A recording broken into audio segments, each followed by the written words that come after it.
What is up, guys? Delboy here. A little bit early, but I thought I'd get this one out of the way. My quick preview and prediction for Anthony Joshua versus Jarrell Miller. This fight goes down on the 1st of June, takes place at the Madison Square Garden in New York. This is, of course, Anthony Joshua's US debut. Before we get into it, let's briefly go through the stats and facts of both fighters. Anthony Joshua has a record of 22 wins, 0 defeats, 0 draws. 21 of those 22 wins coming by way of knockout, whereas Jarrell Miller has a record of 23 wins, 0 defeats, 1 draw. 20 of those 23 wins coming by way of knockout. Anthony Joshua, he is listed as 6'6" with an 82-inch reach, whereas Jarrell Miller is listed as 6'4" with a 78-inch reach. So Joshua has a 2-inch height advantage and a 6-inch reach advantage. So he's the taller, longer guy. And if you go by records, he's also the bigger puncher. In fact, from looking at both guys, I think it's quite clear that Anthony Joshua carries more power. As for the ages of both competitors, Anthony Joshua is 29, whereas Jarrell Miller is 30. So both guys are in their prime years, which should make for a good fight. Now we've got the basic stats and facts out of the way, let's get into the fight. By the way, Anthony Joshua, as I'm sure you all know, he's the champion. He holds the IBF, WBA and WBO heavyweight titles, and Jarrell Miller is the challenger.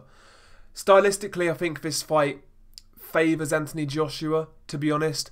I can see him making the most of his physical advantages. Joshua, like I said earlier, he's taller and longer.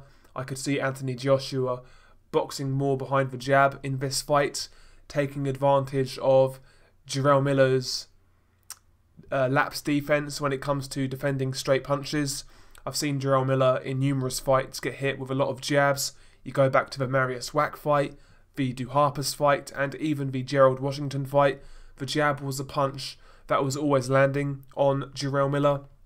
I think Anthony Joshua can obviously do the same thing. When Joshua commits to his jab, it's actually quite a good weapon. He's not always consistent with it, but I've got the feeling in this Jarrell Miller fight, you're going to see Joshua utilise that jab a lot more, and I wouldn't be surprised to see him box on the back foot and make Miller try to come to him, walk him onto jabs, etc. I certainly think you'll see that from Joshua early on, and after a few rounds, depending on what Joshua thinks of Miller, that will dictate his tactics from then onwards, basically. So, you know, maybe Joshua doesn't really rate Miller's power and strength. At that point, maybe he then starts to apply pressure and be more aggressive with Miller.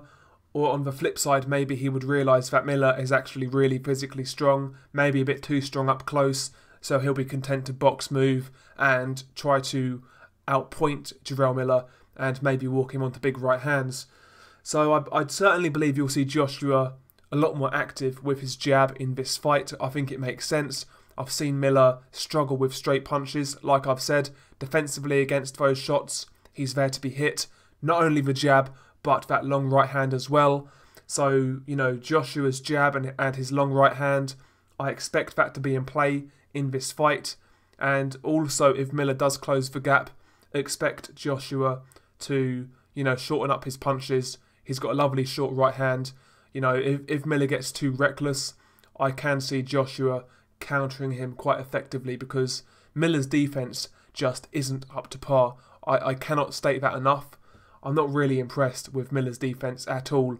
Sometimes you'll see him use a bit of head movement. Sometimes you'll see him use a high guard.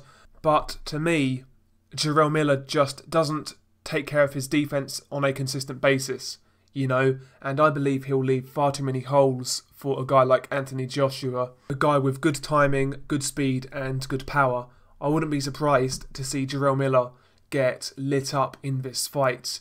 If Miller does manage to get Joshua to fight reckless and engage in a bit of a street fight, I still don't think Miller necessarily wins that type of fight either. You know, Joshua is a big puncher. Maybe he doesn't hit as hard as a Deontay Wilder, but I certainly believe he hits hard enough to knock out a Jarrell Miller, to be honest. Like I said earlier, Miller's not great defensively. He gets hit a lot. I saw Gerald Washington buzz this guy ever so slightly, and, you know, Washington can't really punch that hard. So if Joshua's landing clean flush right hands, left hooks, uppercuts, etc., can Miller take it for a prolonged period of time? I'm not so sure. You know, a brawl doesn't really suit Miller. A boxing match doesn't suit Miller. I believe Miller's best chance is actually to get on the inside, and, you know, he needs to try and smother Joshua's work. He needs to try to lean his weight onto Joshua. He needs to try to wrestle with Joshua, and he needs to try to deplete his gas tank that way, because Joshua's gas tank has been questioned in the past. You know, a few fights he's looked kind of suspect in terms of stamina. The Takam fight, the Klitschko fight, even the Dillian White fight. You know, there have been a few red flags about Joshua's stamina, and if Miller could try to target that weakness, maybe he does have success, maybe he can win the fight that way. But if I'm Miller early on, I'll be trying to get on the inside, I'll be trying to rough Joshua up, try to land the odd sneaky body shot here and there, try to deplete his stamina, and then as the fight goes on, get more aggressive, get more reckless, let go of your hands, and try to take Joshua out down the stretch. That's what I would do if I was Jarrell Miller, but I don't believe he can win a boxing match. If Miller purely goes to brawl, he could get himself knocked out. So I believe the best bet is for Miller to get on the inside, smother Joshua's work, and offset him, drain him, and try to beat him up down the stretch. And, you know, this fight to me kind of also depends on how good Miller's chin is. Let's say Miller's chin is like elite, and, you know, it's on like an Oliver McCall type level. If that's the case, he could give Joshua some problems, because Miller, he does do a few things well, and he does have a few attributes that not many heavyweights do. For example, Miller does actually have good punch output. Despite being a guy of his size, he can throw a lot of punches per round. He's also a really good body puncher. And if Miller can just walk through Joshua's shots regardless, then his style, in my opinion, becomes a problem. But I just don't think he can do that. I don't believe he can fight with that style for 12 rounds against a guy like Anthony Joshua or Deontay Wilder. I don't believe that style was made for those two fighters, to be honest with you. And I expect Joshua to win this fight by mid or late stoppage. I don't believe Miller will make it to the final bell. I do believe he gets stopped in this fight. I do believe Miller can have success, you know, just based on his sheer physicality more than anything.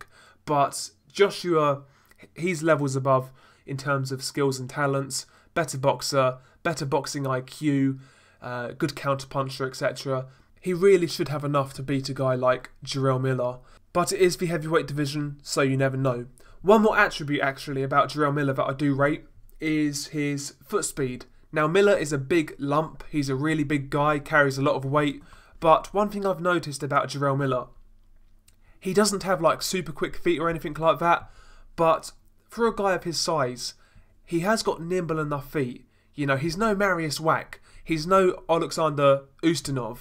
You know, he's a guy who can cut the ring off fairly quickly, and maybe as a result he can close the distance on Joshua effectively, but, you know, I still think he's going to get pieced up. So yeah, I expect Joshua to win this fight. Mid or late round stoppage. Share your thoughts below. Peace.